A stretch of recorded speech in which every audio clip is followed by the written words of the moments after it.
Ok, du coup, pour faire notre définition de tâche, pour créer notre fichier JSON, nous allons partir nous inspirer du fichier JSON qui avait été créé lorsqu'on avait créé notre tâche de staging. Donc, on repart sur AWS, on part dans les tâches definition, on cherche tac, tac, bon, moi j'avais des tâches ici. D'ailleurs, ce que je cherche, c'est les tâches, la tâche staging. Voilà, c'est ça que je cherche. Voilà. Déjà, je vais supprimer ces tâches qui sont ici, là, déjà. Action, annuler l'inscription, annuler l'inscription. Ok, supprimer.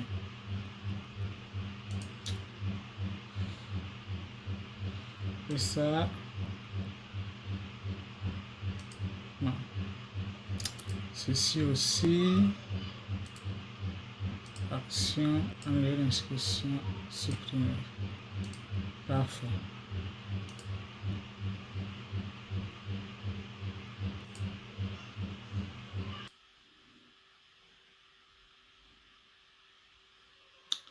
Ok, bon, je fais un peu le ménage.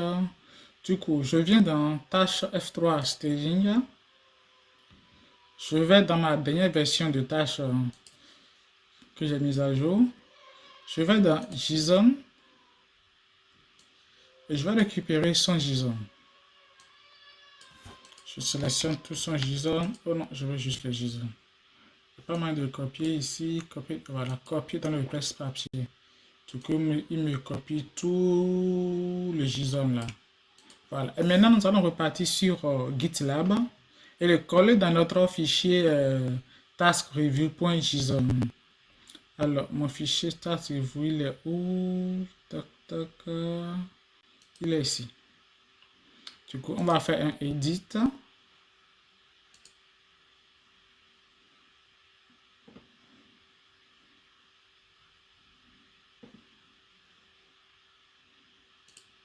Voilà.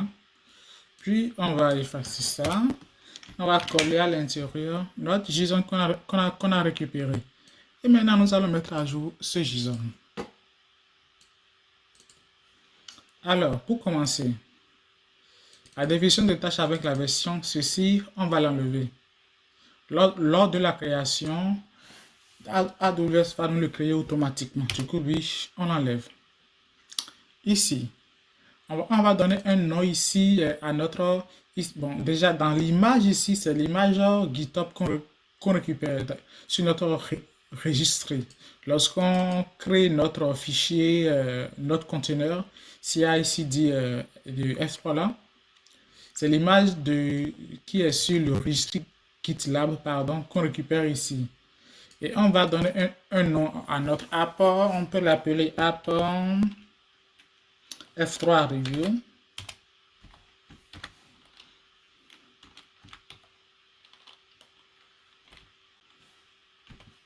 Voilà.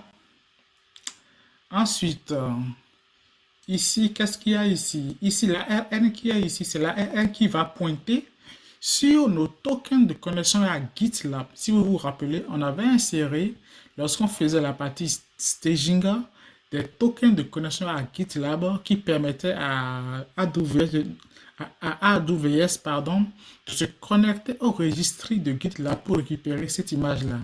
Et lorsqu'on avait inséré ces secret keys sur AWS, il nous avait fourni un ARN qu'on avait entré dans la partie private.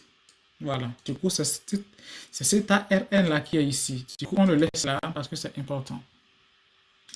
On défile encore pour voir qu'est-ce qu'on a encore à mettre à jour.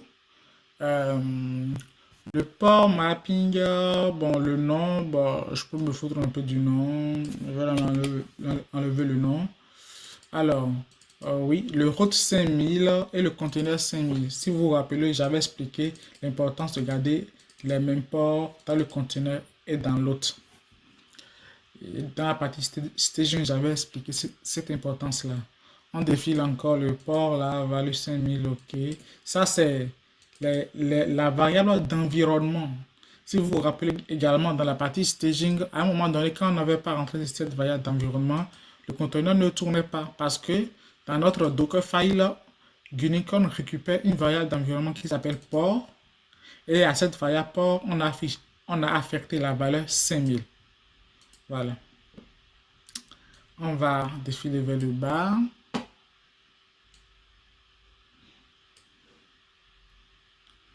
Alors, ça c'est bon. Ici, on va l'appeler task F3 review.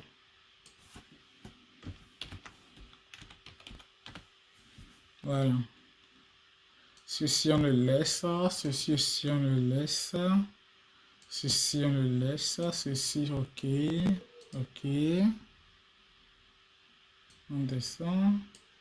Le family c'est F3 review. Le family en fait c'est on va mettre en fait le nom qu'on donne à notre définition de tâche ici en fait.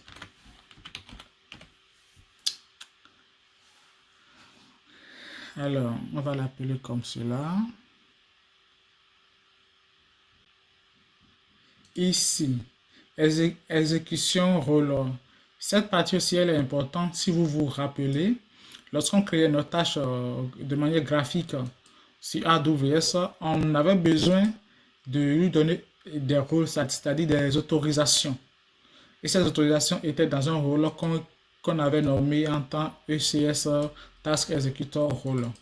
Donc, c'est ça qu'on lui affecte ici. Du coup, ça c'est important. Il faut le garder. La version du task, on ne va pas mettre de version parce qu'on ne veut pas forcer une version dans notre JSON. On va laisser AWS même créer de nouvelles versions quand on fait de nouvelles mises à jour. Du coup, on va supprimer ça.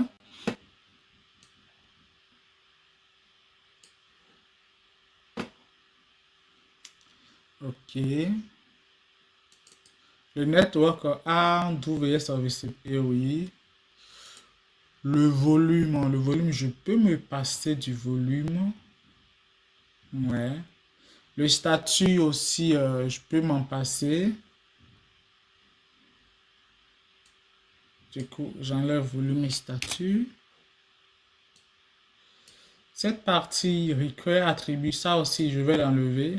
AWS va se charger de le renseigner. Voilà. Ensuite, cette partie, la partie comptabilité aussi, je l'enlève, ainsi que la partie placement contrainte, je l'enlève aussi. Le require comptability, lui, il est important, je le garde et je le mets à forget. C'est ce qu'on avait utilisé. Le CPI, je peux le laisser comme ça. Memory aussi, je peux le laisser comme ça. Le runtime, je le garde aussi, je le garde comme ça, tel quel. Ici, par contre, je l'enlève parce que c'est AWS qui va s'en charger. Ça, j'enlève. Et ça, non, ça aussi, je vais enlever. Voilà, j'en ai pas forcément besoin. Ça, je peux enlever. Et j'enlève aussi le tag. Déjà qu'il faut pas laisser le tag à vide. Et il y a, du coup, à la fin de notre JSON, on a une virgule de trop là. On va enlever la virgule de trop. Oh là, j'ai trop enlevé. Juste la virgule. Parfait. Donc, c'est bon. On vient de mettre à jour notre fichier JSON. Donc, du coup, on va le sauvegarder en faisant un commit.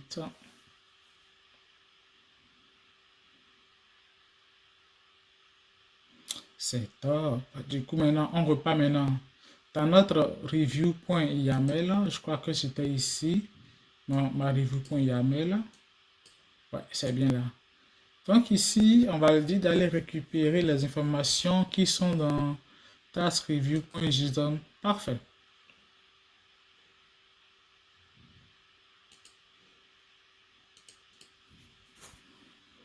Voilà. Donc maintenant, dans la suite, dans la vidéo prochaine, nous allons faire le déploiement en paramétrant le reste du code pour qu'il puisse faire le déploiement en situation de review.